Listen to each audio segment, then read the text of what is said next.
بسم اللہ الرحمن الرحیم نحمدہ ونصلی علی رسولہ الکریم اما بعد۔ ہم آگے بڑھنے سے پہلے اس سے پہلے والے رکوع میں چند باتیں آپ حضرات کے سامنے بتانے سے رہ گئی تھیں، اس کو ذکر کر دیتے ہیں۔ بہت سی باتیں استطراداً بھی آئیں گی، بہت فائدے کی چیز ہے۔ بالخصوص وہ جو بات اس سے پہلے والے رکوع میں آئی تھی کہ قُلْ مَنْ كَانَ عَدُوًّا لِجِبْرِيلَ فَإِنَّهُ نَزَّلَهُ عَلَى قَلْبِكَ،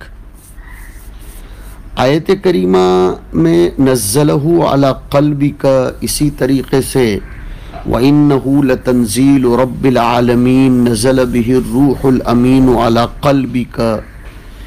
اس سے یہ معلوم ہوتا ہے کہ نزول قرآن حضور اکرم صلی اللہ علیہ وسلم کے قلب پر ہوتا ہے۔ حالانکہ ظاہر ہے کہ قلب معانی کا ادراک کرتا ہے، الفاظ کا ادراک تو سمع کو ہوتا ہے۔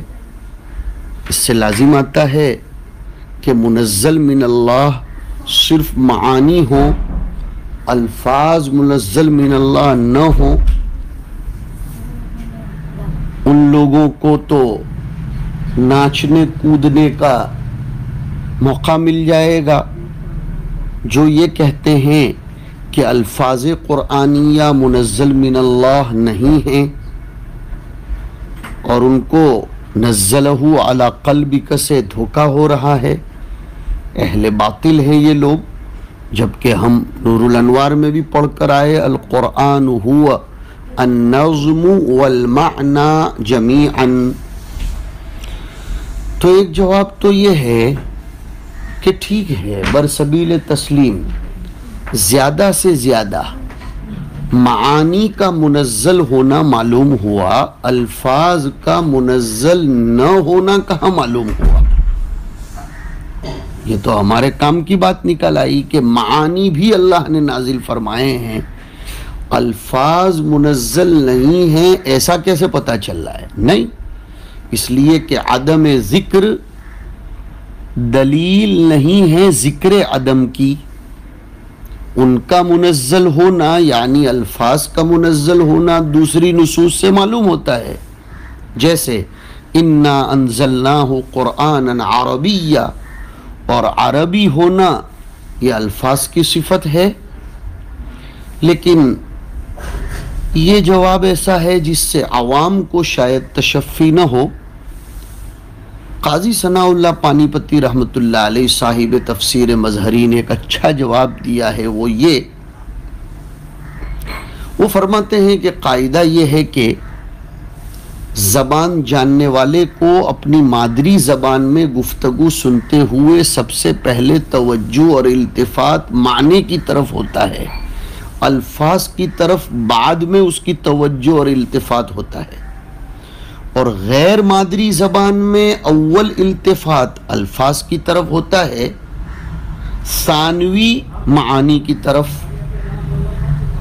جیسے کہ اس وقت آپ طلبہ عزیز اور سامعین درس سن رہے ہیں، ہم آپ کی مادری زبان اردو میں بول رہے ہیں، اس لیے معانی کی طرف آپ کو اول التفات ہوتا ہے، الفاظ کی طرف اگر ہوتا بھی ہے تو ثانیاً۔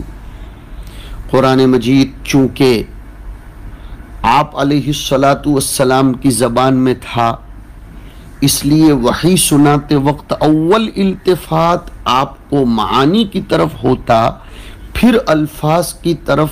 اس لحاظ سے قرآن کو منزل علی القلب کہہ دیا گیا۔ اس سے یہ لازم نہیں آتا کہ الفاظ منزل نہیں ہیں۔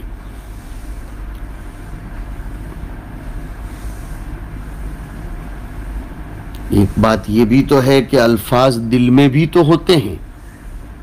ہر حافظ قرآن سوچ لے کہ الحمدللہ رب العالمین وغیرہ کے الفاظ دل میں ہیں یا نہیں ہیں۔ ایک شاعر نے نہیں کہا ان الکلام لفی الفؤاد وانما جعل اللسان علی الفؤاد دلیلا۔ تو مادری زبان اور غیر مادری زبان میں فرق ہوتا ہے، وہ بھی یاد رکھو۔ غیر مادری زبان میں پہلی توجہ الفاظ پر ہوتی ہے، پھر معانی پر، اور مادری زبان میں اس کے برعکس ہے۔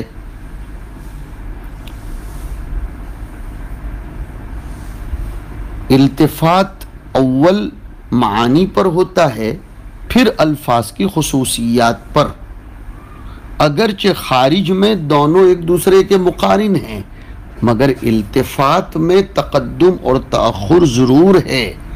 تو نزلہ علی قلبک میں اس شکل کو بتلایا گیا ہے، چونکہ قرآن آپ کی مادری عربی زبان میں نازل ہوا، اس لیے اس کا نزول اول آپ کے قلب پر ہوتا ہے، یعنی الفاظ پر التفات ہونے سے پہلے قلب کو معانی کا ادراک ہو جاتا ہے۔ یہ عجیب بات ہے جو قاضی ثناء اللہ پانی پتی رحمۃ اللہ علیہ نے ارشاد فرمائی ہے۔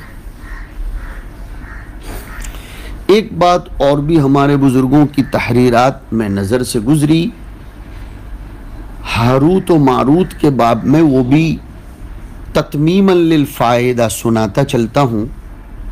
ہاروت ماروت زہرا کا قصہ آج کل بہت سے لوگ صحیح سمجھتے ہیں، کیونکہ بعض مفسرین نے غضب ڈھایا کہ اس قصے کو تفسیروں میں ٹھونس دیا، لیکن نقاد محدثین نے اس کو موضوع کہا ہے۔ قصہ نقل برائے نقل اس طرح بیان کیا جاتا ہے کہ ایک زمانے میں بنی آدم کے اندر گناہوں کی کثرت ہوئی تو فرشتوں نے طعن کیا کہ یہی وہ لوگ ہیں جو خلیفۃ اللہ بنائے گئے، گناہ کرا کہ خدا تعالیٰ کو ناراض کرتے ہیں، اور ہم خدا کی نافرمانی کبھی نہیں کرتے، ہم تو ہمیشہ اس کی اطاعت کرتے ہیں، سراپا اطاعت ہیں۔ اللہ نے فرمایا کہ انسان میں جو شہوت کا مادہ رکھا گیا ہے، اگر وہ تمہارے اندر پیدا کر دیا جائے تو تم بھی گناہ کرنے لگو گے۔ فرشتوں نے کہا ہم ہرگز گناہ نہیں کریں گے، بلکہ اس وقت بھی ہم اطاعت ہی کریں گے۔ اللہ نے فرمایا اچھا، تم اپنے میں سے 2 فرشتوں کا سلیکشن کرو جو سب سے زیادہ عبادت گزار ہوں۔ ہاروت و ماروت کا انتخاب ہوا، اللہ نے ان دونوں میں شہوت رکھ دی، زمین پر ان کو اتارا، حکم دیا کہ انسان کے مقدموں کا فیصلہ کرو، اللہ کے ساتھ کسی کو شریک مت کرنا، نہ شراب پینا، نہ زنا کرنا، نہ کسی کا ناحق قتل کرنا۔ وہ دن بھر مقدمات کا فیصلہ کرتے، شام کو اسم اعظم پڑھ کر آسمان پر چلے جاتے۔ ایک زمانہ گزرتا گیا، ایک دن ان کے پاس ایک عورت کا مقدمہ آیا جو کہ بہت حسین و جمیل تھی، دونوں ان پر فریفتہ ہوئے اور اس کی چاہت کے مطابق فیصلہ کیا، پھر اس سے اپنی خواہش ظاہر کی۔ اس نے کہا ایک شرط سے میں راضی ہوں گی، تم شراب پیو یا میرے شوہر کو قتل کرو یا بت کو سجدہ بھی کرو جو تمہارے سامنے ہے، یا مجھ کو وہ اسم اعظم بتاؤ جس سے تم آسمان پر جاتے ہو۔ پہلے تو انہوں نے انکار کیا، پھر ان کے اوپر شہوت غالب آئی تو انہوں نے شراب پینا منظور کیا اور یہ سمجھا کہ یہ سب سے آسان اور نچلے درجے کا گناہ ہے، اس سے توبہ کر لیں گے۔ شراب پی کر اسی سے پھر زنا کیا، اسی مدہوشی کی حالت میں اس کے شوہر کو قتل بھی کیا، بت کو سجدہ بھی کیا، اور بے خبری کی حالت میں اس عورت کو اسم اعظم بھی بتا دیا۔ وہ عورت اسم اعظم پڑھ کر آسمان پر چلی گئی، اللہ نے اسے ستارے کی صورت میں مسخ کر دیا، یہی ستارہ زہرا کہلایا۔ یہ دونوں فرشتے جب ہوش میں آئے تو بڑے نادم ہوئے، شام کو آسمان پر جانے لگے تو انہیں روک دیا گیا، ان سے کہا گیا یا تو دنیا کا عذاب اختیار کرو یا آخرت کا۔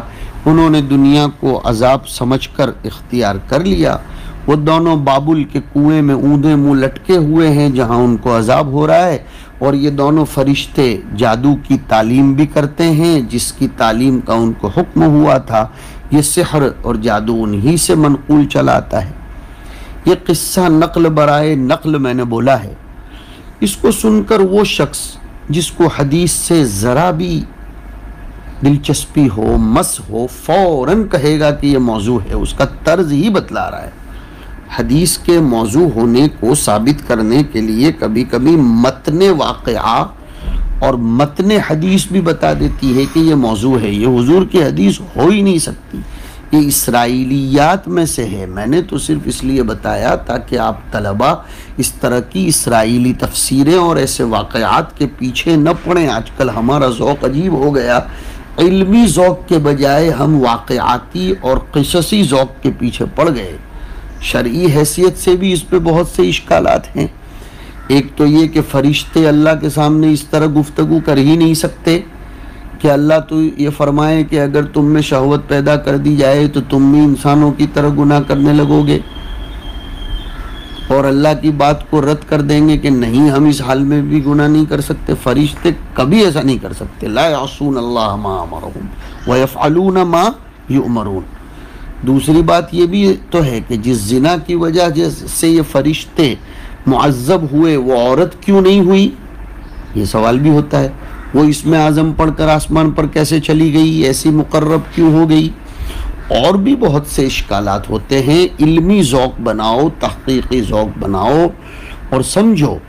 بعض مفسرین نے تفاسیر میں عجیب طریقے سے اس واقعے کو لکھ دیا ہے، بہت سے لوگ صحیح سمجھنے لگتے ہیں۔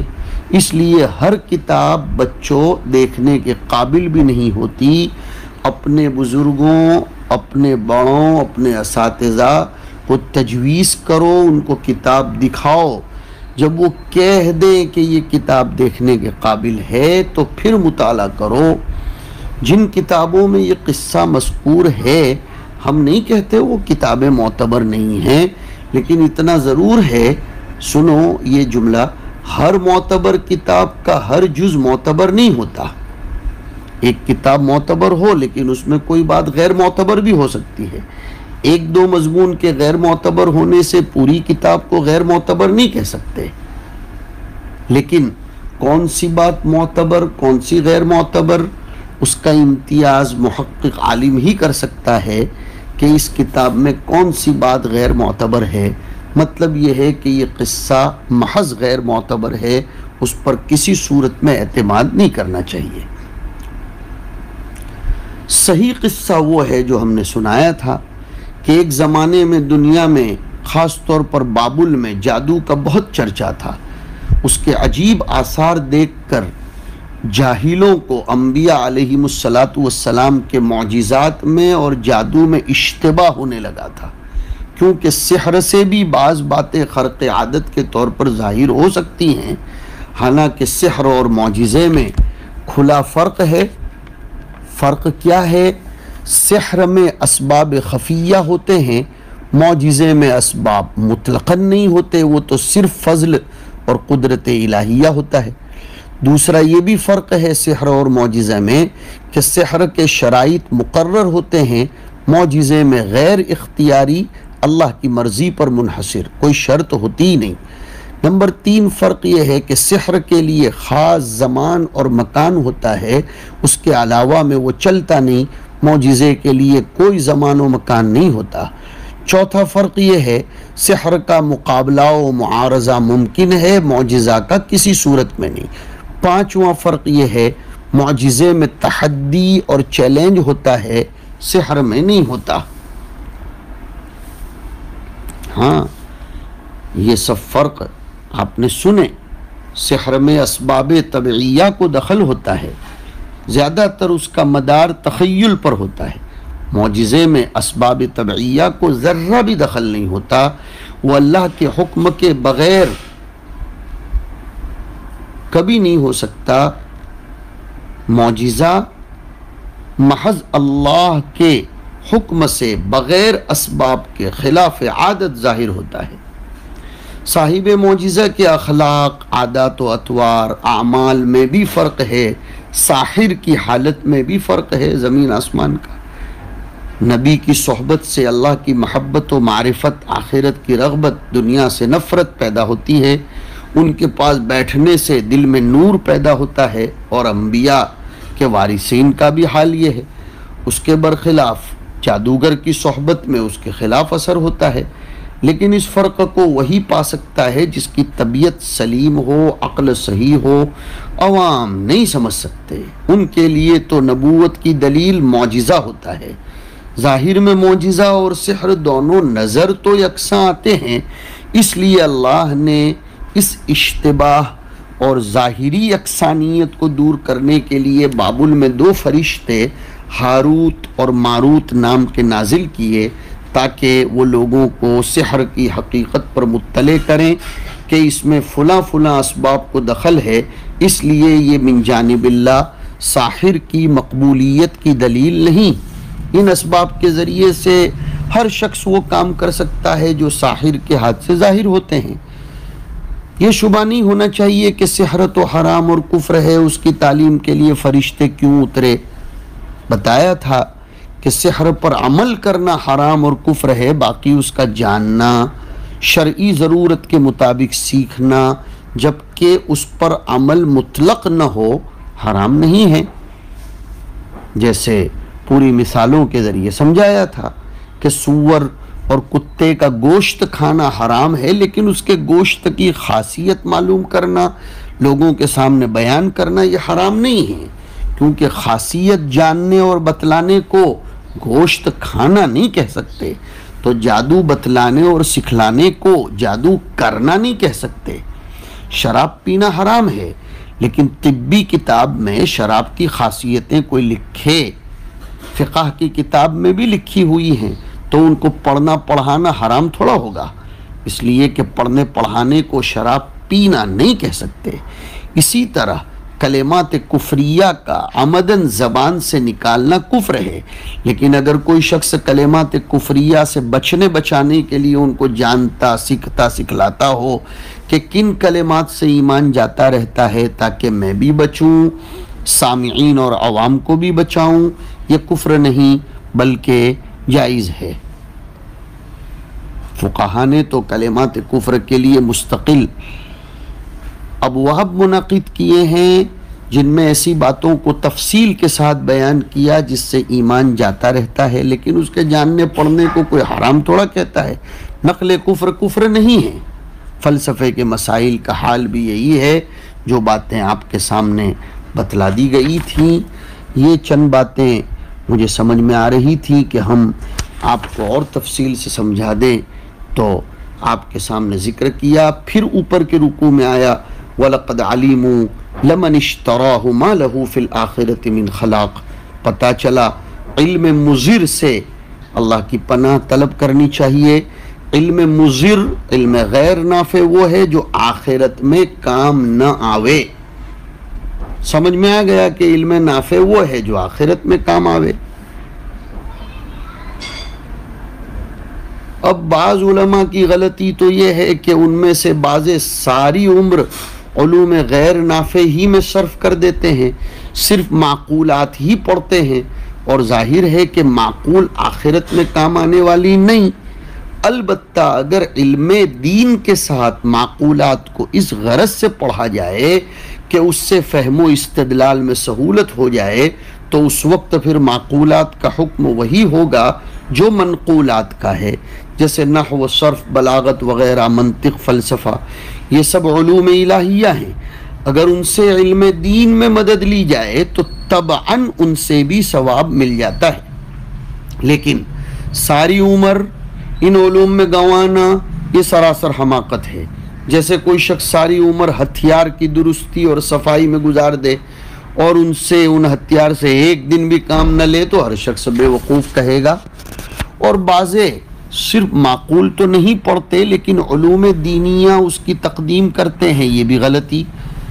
ایک ضرر تو یہ ہے کہ اگر اس حالت میں موت آ گئی تو معقولیوں ہی میں اس کا حشر ہوگا۔ دوسرا ضرر یہ ہے کہ اس شخص کی عقل پر معقول رچ بس جاتی ہے، پھر یہ حدیث و قرآن کو معقول ہی کے طرز پر سمجھنا چاہتا ہے، ہر جگہ اس کو عقل ہی عقل نظر آتی ہے، پھر معقول ہی کو چلاتا پھرتا ہے، اس لیے حدیث و قرآن کا اثر اس کی طبیعت پر نہیں جمتا۔ گنگوہ میں حضرت گنگوئی رحمۃ اللہ علیہ کے پاس ایک معقولی طالب علم حدیث پڑھنے آیا۔ ایک دن سبق میں یہ حدیث آئی کہ لا يقبل اللہ صلاة بغیر طہور ولا صدقة من غلول، یعنی نماز بغیر طہارت اور وضو کے قبول نہیں ہوتی، اور صدقہ مال غنیمت میں خیانت کیا ہوا ہو تو قبول نہیں ہوتا۔ مولانا نے فرمایا کہ اس حدیث سے معلوم ہوا کہ وضو کے بغیر نماز فاسد ہے۔ وہ معقولی صاحب پر عقل کا غلبہ تھا، انہوں نے اعتراض کر دیا کہ اس سے تو قبول نہ ہونا معلوم ہوتا ہے، یہ کہاں ثابت ہوتا ہے کہ بغیر وضو کے نماز صحیح نہیں ہوتی؟ ممکن ہے کہ صحت بدون وضو کے بھی ہو جاتی ہو لیکن قبول بدون وضو کے نہ ہو، اس پر سب کو ہنسی آ گئی۔ سو معقول پہلے پڑھنے کا یہ ضرر ہوتا ہے کہ حدیث کا ذوق اس شخص کو حاصل نہیں ہوتا اور وہ ادھر ادھر کی ہانکتا پھرتا ہے۔ اس لیے افراط تفریط سے بچ کر اعتدال کا مزاج جو علماء دیوبند کا ہے اس کو اپنانے کی ضرورت ہے۔ حضرت حکیم الاسلام رحمۃ اللہ علیہ نے مستقل کتاب لکھی علماء دیوبند کا مسلک اعتدال، اس کو پڑھیے۔